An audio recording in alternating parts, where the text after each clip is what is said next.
A single molecule of glucose, 6 carbons arranged in a ring, sitting in the first bite of food you will eat tomorrow morning, is about to cross a border that has been guarded all night long. It will pass through the wall of your small intestine, enter a capillary, and within minutes it will reach a cell in your liver that has been waiting for it since before you opened your eyes. That molecule does not know what time it is, but your body does. And the difference between that glucose arriving 30 minutes after you wake and that glucose arriving 3 hours later is the difference between a system that runs in harmony and a system that runs against itself. Everything that follows, what happens to your blood sugar, your hunger, your energy, the bacteria living inside you, the rhythm of your entire metabolism, begins with the timing of that single molecule crossing that single wall. Your gut is not a passive tube, it is a clock, and the first food of the morning is the hand that sets it. Consider what your digestive system was doing in the hours before you woke, while you slept and believed nothing was happening. The lights were off. You were unconscious. But inside your small intestine, a wave was moving. Roughly every 90 minutes through the night, a slow contraction began in your stomach and traveled the entire length of your small intestine, all 20 feet of it, sweeping from top to bottom like a janitor walking the halls of an empty building after closing time. Physiologists call this the migrating motor complex, and it only runs when the gut is empty. Its job is housekeeping. It clears out the debris left from yesterday, the undigested fiber, the dead cells shed from the intestinal lining, the bacteria that wandered up from below where they belong. It pushes all of it downstream so it cannot accumulate. This wave is the reason an empty stomach sometimes growls, a sound that has nothing to do with hunger and everything to do with this nighttime cleaning crew at work. The moment food arrives, the migrating motor complex stops. It has to. You cannot clean the hallway and host the banquet at the same time. So the very first thing your morning meal does, before a single nutrient is absorbed, is switch your gut from cleaning mode into feeding mode. And the timing of that switch matters more than almost anyone realizes. While that wave was sweeping your intestine, another process was building in your blood. In the hour before you naturally wake, your adrenal glands begin releasing cortisol in a sharp rising tide. This is the cortisol awakening response, and it is one of the most reliable rhythms in human physiology. Cortisol peaks roughly 30 to 45 minutes after you open your eyes, climbing to its highest level of the entire day. People think of cortisol as a stress hormone, and it is, but in the morning, it has a specific metabolic job. It tells your liver to release stored glucose into the bloodstream so that your brain and muscles have fuel to start moving before you have eaten anything. Cortisol is your body's way of feeding you from its own reserves during the gap between waking and the first meal. Your blood sugar in those early minutes is already being managed, already being lifted by a hormone designed to bridge that fasting gap. So picture the state of your body in the first 30 minutes after waking. Cortisol is high and climbing. Your liver is releasing glucose. Your blood sugar is naturally rising on its own without any food at all. Your gut has just finished or is finishing its overnight cleaning sweep. And your insulin sensitivity, the responsiveness of your cells to the hormone that lets glucose enter them, is at one of the highest points it will reach all day. This is not random. This is a system that evolved to expect food in the morning and prepared for it in advance. The body laid out the table before the guest arrived. Now ask what happens when food enters this prepared landscape. The first bite triggers a chain reaction that begins before the food even reaches your stomach. The sight and smell and taste of breakfast activate what is called the cephalic phase of digestion, your brain signaling down the vagus nerve, the long wandering nerve that connects your brainstem to nearly every organ in your abdomen, telling your stomach to release acid, your pancreas to prepare enzymes, your gallbladder to ready its bile. Your digestive system starts working in anticipation, the way a kitchen fires up before the order is fully placed. Then the food arrives in the stomach, which begins churning and acidifying, breaking proteins into fragments. Then it passes into the small intestine, where the real absorption happens, where our single glucose molecule finally crosses the intestinal wall. And here is where the morning timing becomes physiology rather than habit. Because your cells are most insulin sensitive early in the day, that glucose is cleared from your blood efficiently. Insulin rises, the cells open their glucose channels, The sugar moves out of the bloodstream and into muscle and liver where it belongs. Your blood sugar rises gently and falls back smoothly. The same meal, eaten late at night, when insulin sensitivity is dropped, produces a higher and longer spike in blood sugar because the cells respond more sluggishly. The food is identical. The molecule is identical. Only the timing has changed, and the timing changes everything. There is a name for substances that release glucose into the gut, but there is also a deeper signal at work here because food is not only fuel, food is information. When you eat within that first half hour of waking, you are sending a message to every cell in your digestive tract and far beyond it. A message that says the day has begun, the sun is up, it is time to be metabolically active. Your gut interprets the arrival of food as a statement about what time it is in the outside world. And when that statement agrees with the signal coming from your master clock in the brain, the one set by morning light, the whole system locks into alignment. The cortisol is high, the insulin sensitivity is high, the gut has finished cleaning and is ready to feed, and the food arrives right on schedule. Every part of the system is saying the same thing at the same time. This is what coherence feels like from the inside. It is the reason a well-timed breakfast can leave you steady and clear, while a meal eaten against your body's rhythm can leave you sluggish and craving more an hour later. The gut was ready. You honored the readiness. The molecule arrived when the table was set. Your grandmother said it plainly, breakfast is the most important meal of the day. She did not know about the migrating motor complex or the cortisol awakening response or the morning peak in insulin sensitivity. She did not need to. She watched generations of people who ate in the morning move through their days with steady energy, and she drew the obvious conclusion. The physics of the gut took a century to explain what she could see at the kitchen table. A community of 40 trillion bacteria is living in your large intestine right now, outnumbering your own human cells, carrying more than 100 times as many genes as your entire human genome, and every one of those organisms is trying to answer the same question you ask when you first wake up: what time is it? You think of your microbiome, if you think of it at all, as a passive collection of bugs that help you digest fiber. But these trillions of organisms are not passive, and they are not static. They rise and fall in waves across the 24-hour day. Specific bacterial populations bloom in the morning and recede at night, while others do the opposite, expanding in the dark hours and shrinking when light returns. The actual composition of your gut, which species dominate, which genes are switched on, what chemicals they produce, changes from breakfast to dinner and from noon to midnight. Your microbiome has a daily rhythm as real and as measurable as your sleep-wake cycle. And the single most powerful signal that sets that rhythm is the timing of your food. Researchers discovered this by studying mice whose feeding times were shifted. When mice ate on a normal schedule aligned with their active period, their gut bacteria oscillated in a clean, predictable daily pattern. When the feeding schedule was scrambled, when food arrived at the wrong times relative to the animal's internal clock, the bacterial rhythms flattened and fell out of sync. The same species were present, but their daily dance collapsed. And the consequences were not confined to the gut. The disrupted bacterial rhythms rippled outward into the host's metabolism, altering how the animal processed fats and sugars, nudging it toward weight gain and glucose intolerance. The bacteria were keeping time, and when their clock was confused, the whole body suffered. This matters because of what these bacteria produce when they are well-fed and well-timed. When the bacteria in your large intestine ferment the fiber from your morning meal, they manufacture a class of molecules called short-chain fatty acids, principally butyrate, propionate, and acetate. These are not waste products.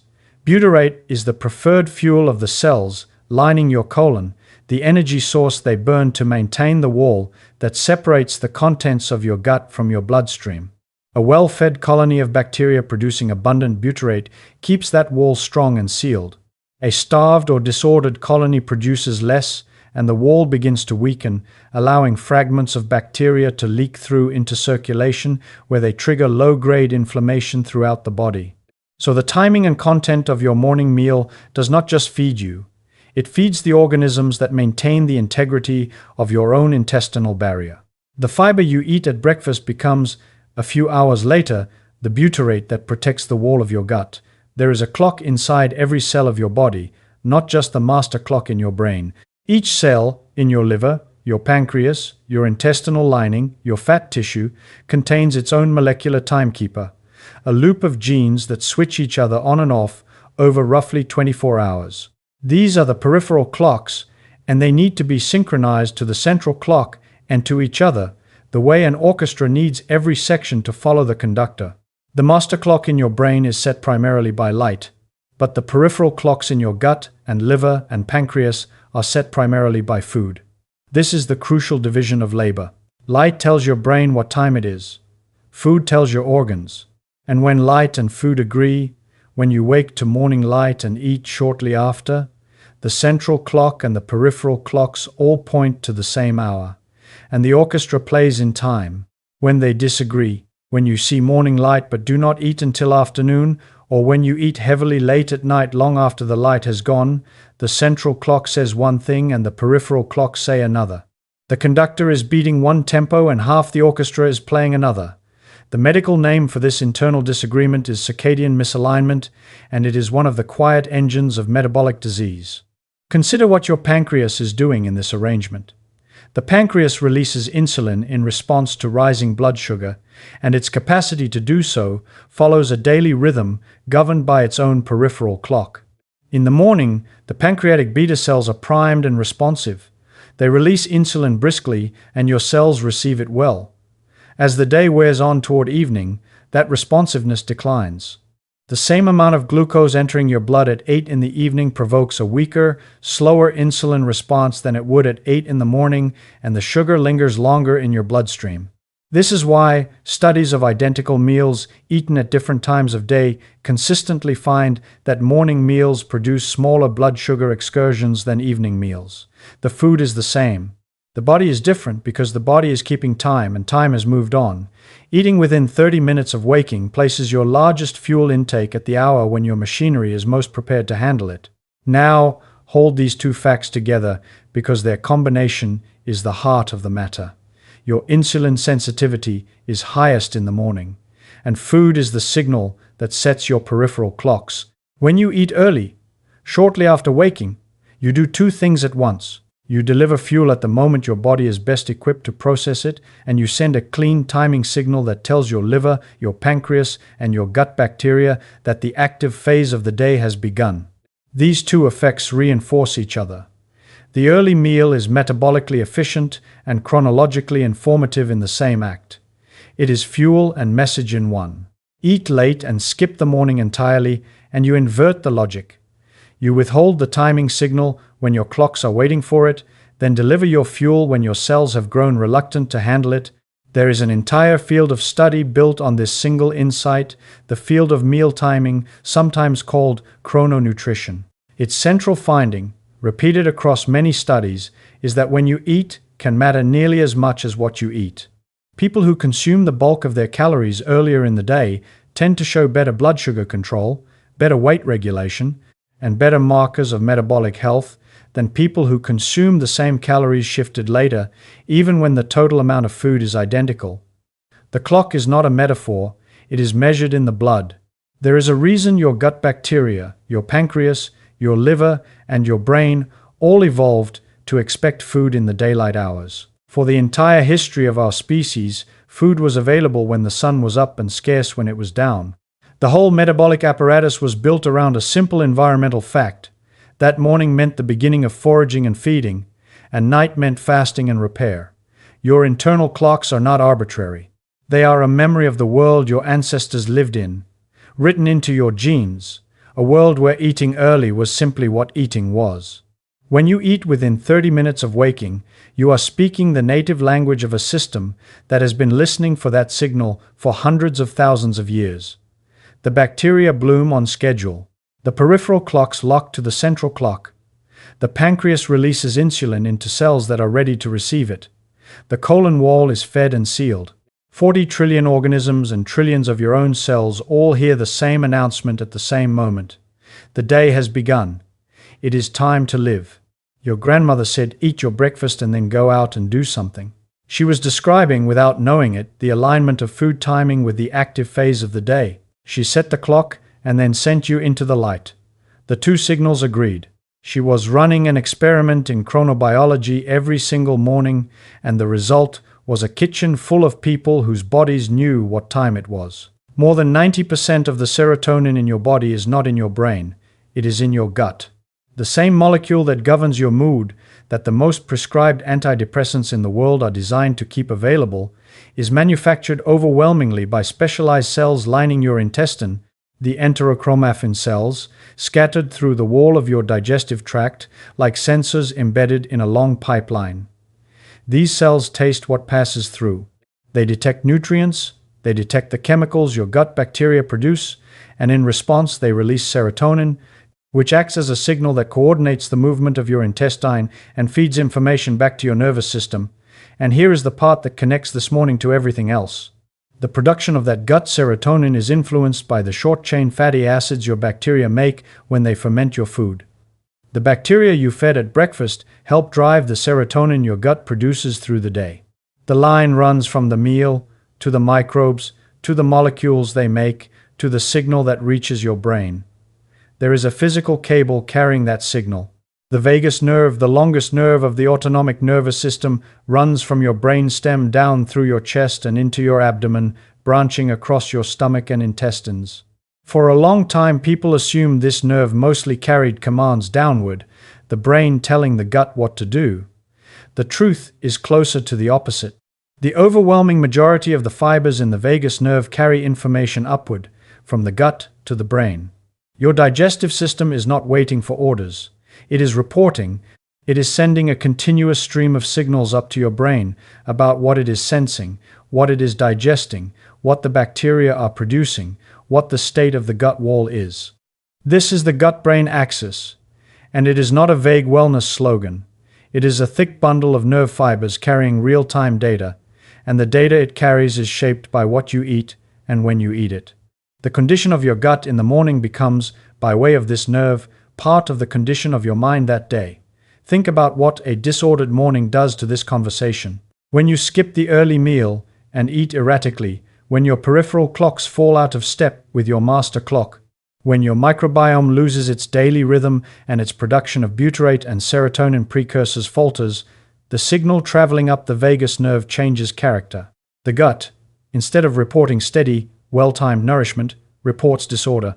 And one of the consequences of a weakened gut wall, the wall whose integrity depends on the butyrate your well-fed bacteria produce, is that fragments of bacterial membrane called lipopolysaccharides can slip through into your bloodstream. Your immune system treats these fragments as a threat because in any other context they would mean infection.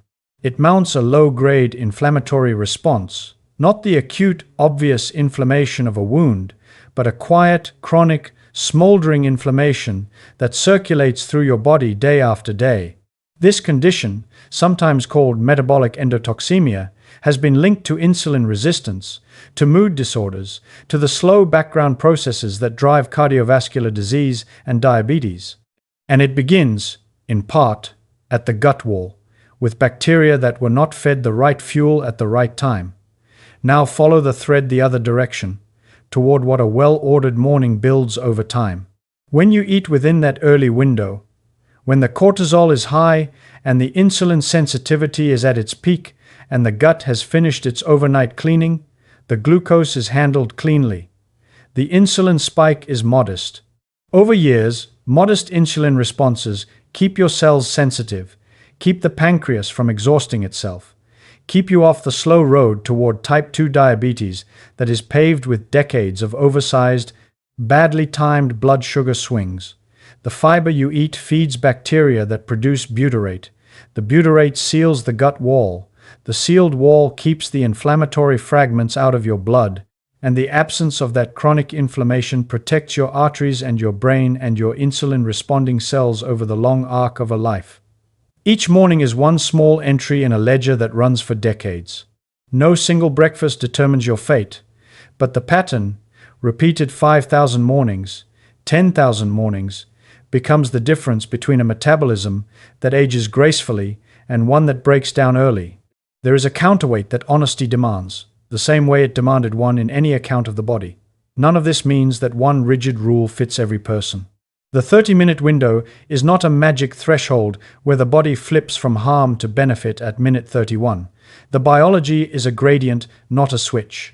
Some people wake without appetite, and forcing food into an unwilling gut is its own kind of disorder.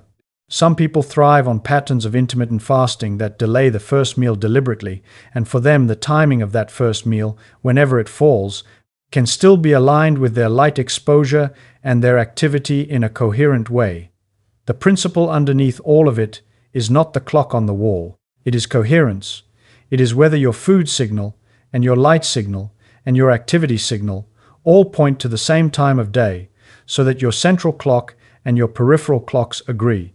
For most people, living in the ordinary world of morning light and daytime work, eating early is the simplest way to achieve that coherence. But the deeper truth is the alignment itself, not any single number of minutes. What matters is that the body not be asked to do two contradictory things at once, to be told by the light that it is morning and by the food that it is the middle of the night. Step back and see the whole machine running at once, the way it runs on a morning when everything aligns. You open your eyes, light enters and tells your master clock the day has begun.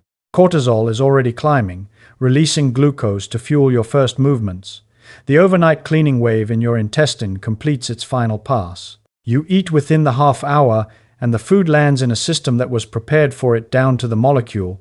The glucose crosses the intestinal wall and meets cells at their most insulin sensitive, and the sugar is cleared smoothly.